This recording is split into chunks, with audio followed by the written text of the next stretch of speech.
Mi novio fue de visita sorpresa a mi trabajo y me encontró besándome con mi jefe. Todo por no avisar.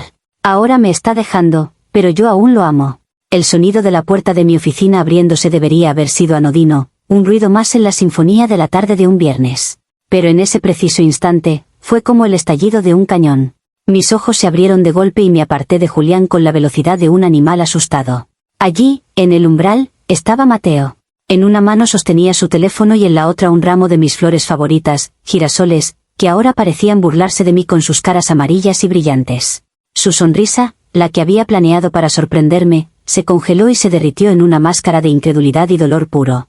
Fue una fracción de segundo, pero lo vi todo, la confusión inicial, el reconocimiento de lo que estaba presenciando y la devastación que le siguió como una ola de tsunami. El silencio que cayó sobre la habitación fue denso y sofocante. Julián, mi jefe, retrocedió un paso, alisándose la corbata con un gesto torpe, su habitual aire de autoridad evaporado por completo. Yo me quedé paralizada, a medio camino entre mi escritorio y él, con el corazón martilleándome en la garganta. Quería decir algo, cualquier cosa, una excusa, una explicación, pero mi cerebro era un caos de estática. Lo único que pude pensar, en un destello de ira irracional, fue, ¿por qué no llamó? ¿Por qué no envió un mensaje? Él nunca viene a la oficina. ¿Por qué hoy? ¿Por qué ahora? Mateo no dijo una palabra. Simplemente nos miró a los dos, su mirada yendo de mi rostro culpable al de Julián, que parecía encogerse bajo el peso de la situación. Luego, sus ojos se posaron en el ramo de girasoles que tenía en la mano. Su agarre se aflojó y las flores cayeron al suelo con un ruido sordo y triste. Se quedaron allí, en la alfombra gris de la oficina, un charco de sol pisoteado.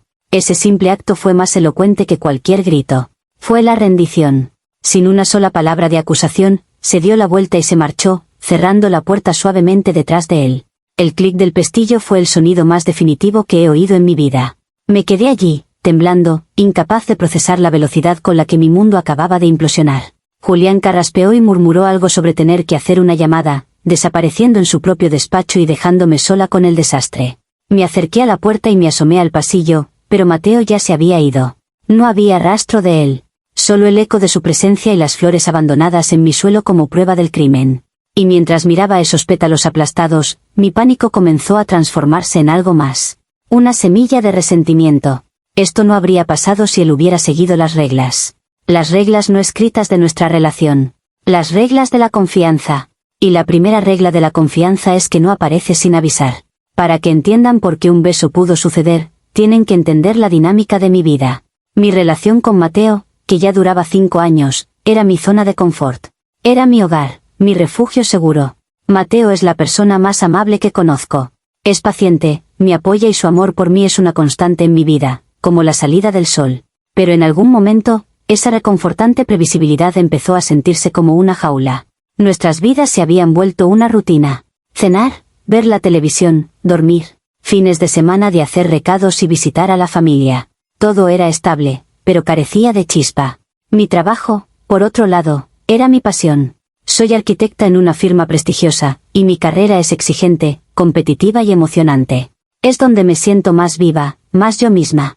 Mateo apoyaba mi carrera, pero no la entendía. No entendía por qué me quedaba hasta tarde para perfeccionar un diseño, o por qué la adrenalina de ganar un nuevo proyecto era mejor que cualquier otra cosa. Para él, el trabajo era algo que se hacía de 9 a 5 para pagar las facturas. Para mí, era una parte fundamental de mi identidad. Esta diferencia creaba una brecha sutil pero profunda entre nosotros. Yo llegaba a casa vibrando con la energía de un día desafiante, y él solo quería hablar de qué serie empezar a ver. Aquí es donde entra Julián. Julián no es solo mi jefe, es uno de los socios fundadores de la firma. Es brillante, carismático y ferozmente ambicioso, todo lo que yo aspiro a ser. Desde que me uní a la empresa, se convirtió en mi mentor. Vio mi potencial y me empujó a ser mejor, dándome los proyectos más desafiantes. Él sí entendía la emoción de la creación, la obsesión por los detalles, la satisfacción de un trabajo bien hecho. Nuestras conversaciones no eran sobre trivialidades, eran sobre teoría del diseño, sobre cómo dejar una marca en el horizonte de la ciudad, sobre el legado. Nuestra conexión, al principio, era puramente profesional e intelectual. Pasábamos innumerables horas juntos, trabajando hasta tarde en propuestas, viajando a reuniones con clientes. Él me escuchaba de una manera que Mateo no lo hacía. Cuando yo hablaba de mi trabajo con Mateo, sus ojos se vidriaban un poco. Cuando hablaba con Julián, él me desafiaba, debatía conmigo, se entusiasmaba con mis ideas. Empecé a anhelar esa conexión, esa validación. Me convencí a mí misma de que era admiración profesional, que era normal sentirse tan conectada con un mentor que estaba moldeando mi futuro. Pero en el fondo, sabía que estaba cruzando una línea invisible. La línea se fue desdibujando tan lentamente que apenas me di cuenta. Empezó con pequeños gestos. Un café que me traía a mi escritorio por la mañana, sabiendo exactamente cómo me gustaba. Almuerzos de trabajo que se sentían más como confidencias personales, donde hablábamos no solo de proyectos, sino de nuestras vidas, nuestras frustraciones. Él me contaba sobre la presión de dirigir la firma, y yo, sutilmente, le dejaba entrever mi sensación de estancamiento en mi vida personal. Él nunca criticó a Mateo, pero escuchaba con una intensidad que me hacía sentir profundamente comprendida. Luego vinieron los cumplidos. Mateo me decía que me veía bonita. Julián me decía que mi mente era brillante. Mateo elogiaba mi comida. Julián elogiaba mi estrategia para ganar un cliente difícil. Eran diferentes tipos de validación, y yo me estaba volviendo adicta a la que Julián me ofrecía. Me hacía sentir poderosa, vista por lo que realmente valoraba de mí misma, mi intelecto y mi talento, no solo como la novia en una relación cómoda. Empecé a vestirme para el trabajo pensando en si a él le gustaría mi atuendo, a preparar mis presentaciones esperando ansiosamente su aprobación. La tensión entre nosotros se convirtió en un subtexto constante en cada interacción. Una mirada que se sostenía un segundo más de lo necesario. Su mano rozando la mía cuando me pasaba un documento. La forma en que cerraba la puerta de su oficina cuando teníamos reuniones uno a uno, creando una burbuja de intimidad solo para nosotros dos. Era un juego peligroso y emocionante. Me sentía culpable, por supuesto. Había noches en las que llegaba a casa y miraba a Mateo, que me saludaba con una sonrisa inocente, y sentía una punzada de vergüenza. Pero luego, al día siguiente en la oficina, la atracción magnética de Julián me arrastraba de nuevo. Me justifiqué diciéndome que no había pasado nada físico.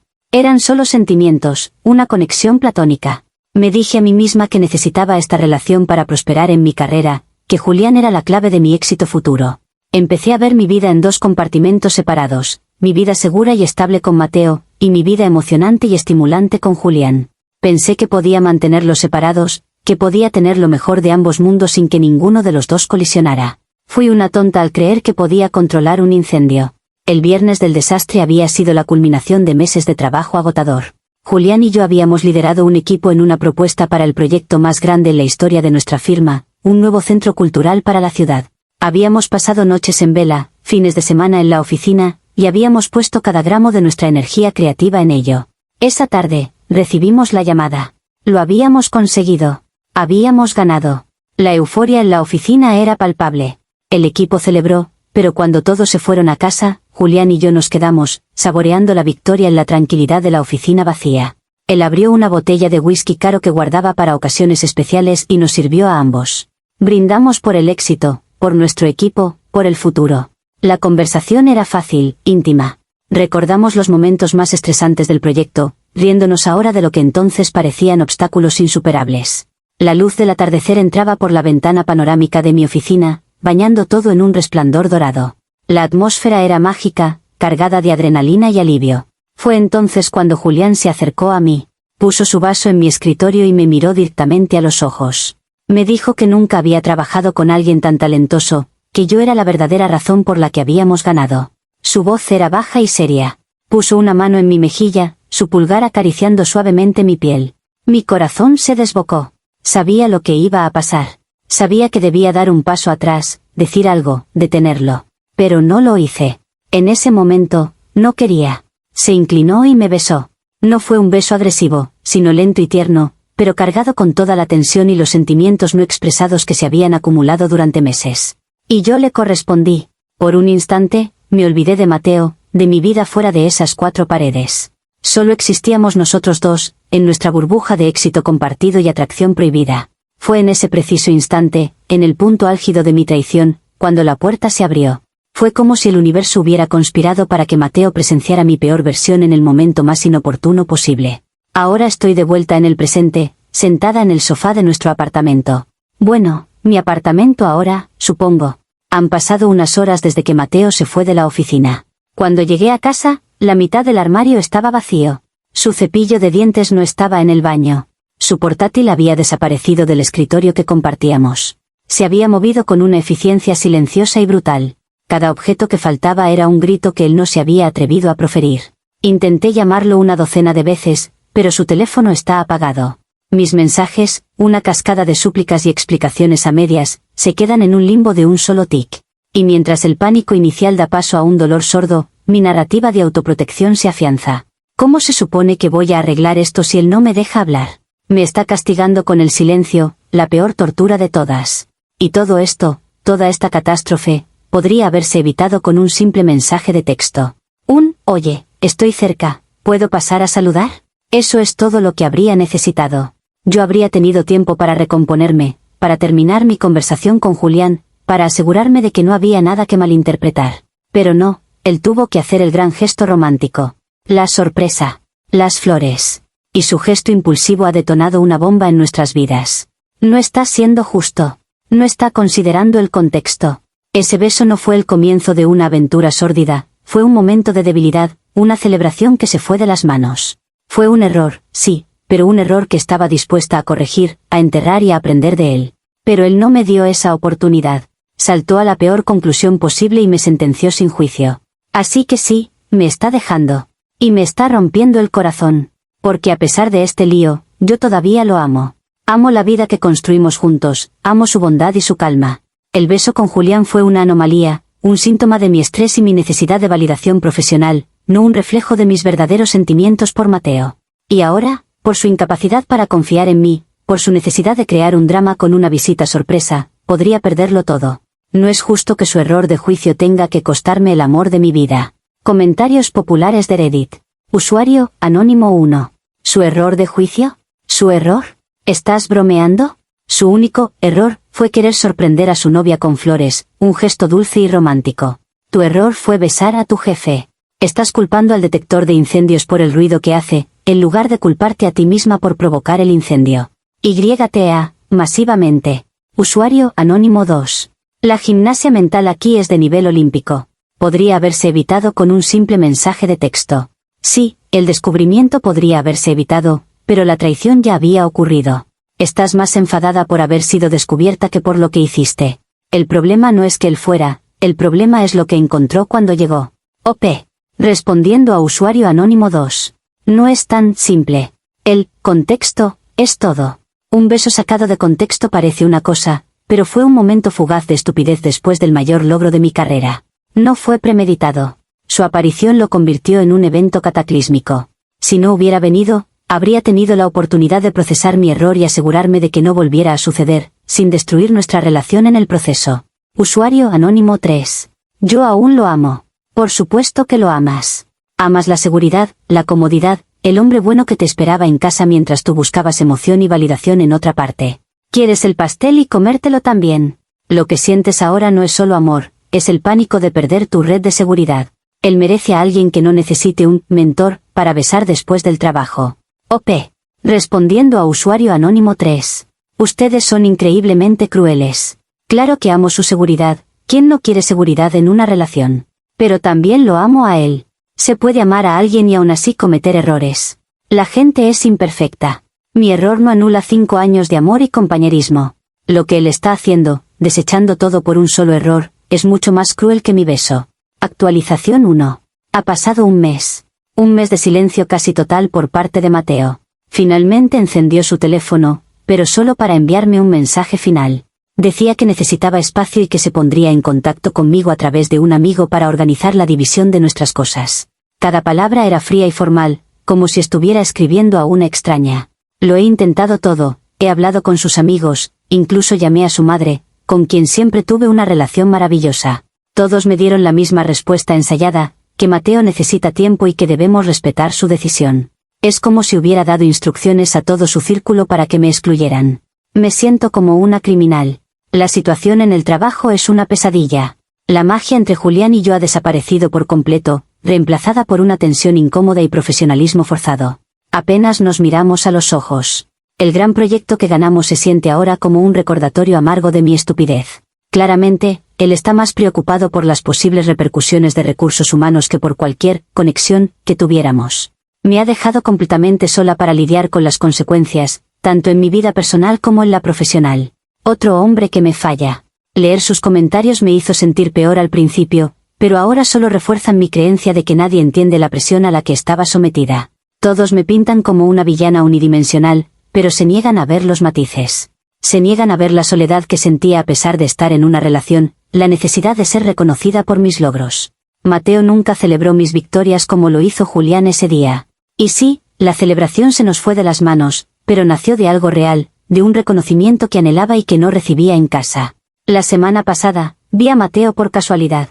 Estaba entrando en un cine con su hermana. Parecía más delgado y cansado, pero cuando me vio, su expresión no fue de tristeza, sino de ira fría. Se dio la vuelta y entró rápidamente, sin darme la oportunidad de acercarme.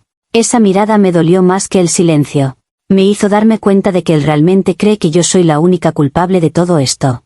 No ve su parte, su falta de atención a mis necesidades emocionales y profesionales, su imprudencia al aparecer en mi trabajo.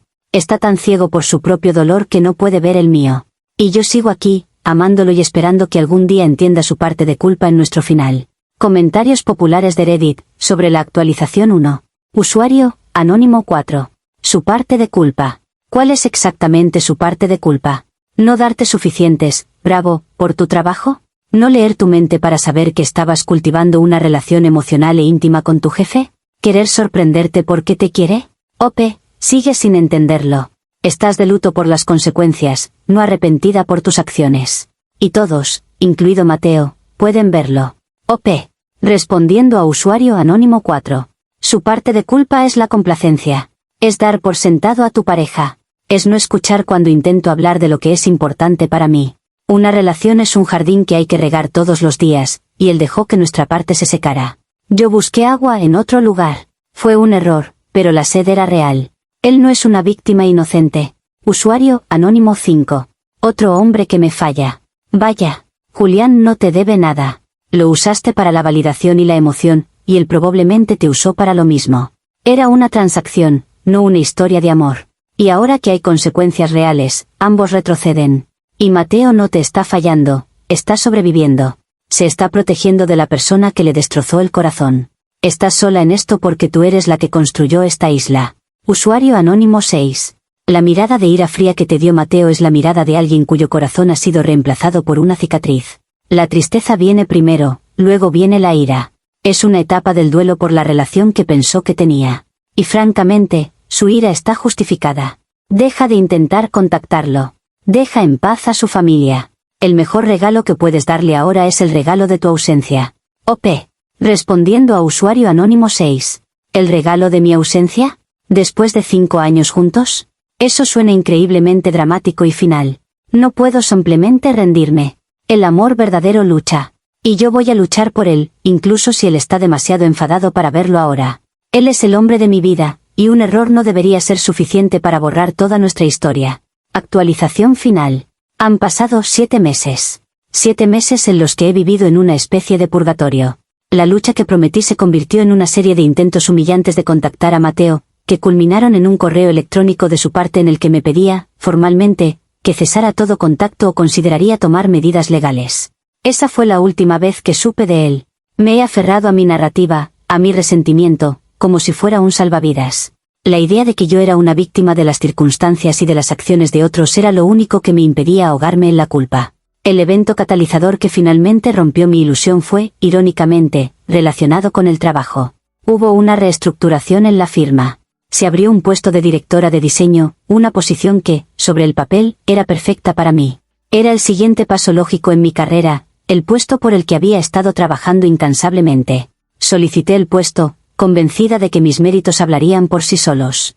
Mi entrevista final fue con Julián y otro de los socios. Fue en esa entrevista donde todo se hizo añicos. El otro socio elogió mi trabajo, pero luego Julián tomó la palabra. Con una voz fría y corporativa, dijo que si bien mi talento era innegable, mi juicio había sido puesto en duda. Mencionó el incidente de hace meses no por su nombre, sino como un ejemplo de una falta de profesionalismo que creaba un riesgo potencial para la reputación de la firma. Dijo que un líder necesitaba tener una discreción impecable. Me estaban negando la promoción, no por mi trabajo, sino por el beso. El mismo beso que él había iniciado. Salí de esa reunión sintiéndome completamente vacía. El hombre por cuya validación había arriesgado todo me acababa de apuñalar por la espalda para protegerse a sí mismo y a la empresa. Me usó como chivo expiatorio. En ese momento, toda mi narrativa de conexión especial se reveló como la farsa que era. No era un alma gemela intelectual, era solo un jefe que coqueteaba con el peligro y que, cuando el peligro se hizo real, no dudó en sacrificarme. Y al verlo a él, tan dispuesto a culparme por completo por un acto que cometimos los dos, de repente vi un reflejo de mí misma. Eso era exactamente lo que yo le había estado haciendo a Mateo. Me senté en mi coche en el aparcamiento y lloré. Lloré por la promoción perdida, sí, pero sobre todo lloré por mi propia y monstruosa ceguera. Había culpado a Mateo por no entenderme, cuando yo nunca intenté entender la profundidad de su dolor. Lo culpé por su reacción, cuando mi acción fue la causa original de todo. Lo culpé por no avisar, una justificación tan delgada y patética que me avergonzaba haberla pensado. El mundo no era injusto conmigo. Yo había sido injusta con la única persona que me había amado incondicionalmente. No sé si alguna vez podré arreglar el daño que he hecho, y sé que he perdido a Mateo para siempre. Pero al menos, por primera vez, ya no me estoy mintiendo a mí misma. La mártir ha muerto. Lo que queda es solo una mujer con sus errores. Comentarios populares de Reddit, sobre la actualización final. Usuario Anónimo 7. A veces se necesita una traición para entender la propia. Julián te mostró exactamente quién es, y al hacerlo, te mostró quién eras tú para Mateo. Es una lección increíblemente dolorosa, pero me alegro de que la hayas aprendido. La autorreflexión es el primer paso para convertirte en una persona de la que puedas volver a estar orgullosa. Usuario Anónimo 8. Vaya, qué actualización. El karma te golpeó duro, pero parece que era lo que necesitabas para despertar. Perder la promoción duele, pero la claridad que has ganado no tiene precio. Mateo probablemente nunca sabrá que llegaste a esta conclusión, pero tú sí. Y eso es lo que importa para tu futuro. OP. Respondiendo a usuario anónimo 7 y 8. Gracias. Sus palabras significan mucho. Tienen razón, es la lección más dolorosa de mi vida. La ironía de que Julián usara mi falta de juicio contra mí no se me escapa. Es casi poético en su crueldad. Y sí, Mateo nunca lo sabrá, y supongo que así es como debe ser. Mi viaje ahora es aprender a vivir con lo que hice y tratar de ser una mejor persona por ello. Usuario anónimo 9. Esta es una de las actualizaciones finales más honestas que he leído. Has pasado de ser una mártir resentida a alguien que finalmente asume la responsabilidad. Es un cambio de 180 grados. Me entristece que hayas tenido que perderlo todo para llegar aquí, pero estoy genuinamente esperanzado por tu futuro. La persona que escribió esta actualización es alguien que puede construir una vida feliz de nuevo, sobre una base de honestidad.